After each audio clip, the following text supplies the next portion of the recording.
প্রভাত সবাইকে। আজ শনিবার, ছেলে মেয়ে তো এমনি স্কুল ছুটি, আর আমার আজকে আমি সেন্টারে যাব না, মানে আজকে থার্ড স্যাটারডে মিটিং আছে, একটু বেলার দিকে বেরোবো।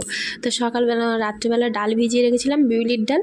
আর বিউলির ডালটা সকালবেলা পেস্ট করে নিলাম, আর নিয়ে তারপরে একটু ওতে চালের গুঁড়ো দিয়ে আর শুধু লবণ দিয়ে জল দিয়ে ভালো করে ফেটিয়ে নিয়েছি।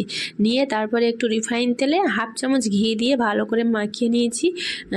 তারপর একটু তাওয়াটা গরম করে হাফ চামচ করে একটু রিফাইন তেল একটু তাওয়াতে গরম করে তাতে দু হাতা করে ব্যাটার দিয়ে দিয়েছি, ডালের চালের যে গোলাটা ব্যাটারটা দিয়ে, আর বেশ ঢাকা চাপা দিয়ে সুন্দর করে ডালের পিঠেটা ভেজে নিয়েছি। আর আমার মা এর থেকে সুন্দর ডালের পিঠে করে, আমি অত ভালো হয়নি, মানে এর থেকে ধবধবে সাদা জালিদার হয়, আরও জালিদার হয়। তো যাই হোক, মার কথা শুনে মা যেটুকু বলেছে সেইভাবে করেছি।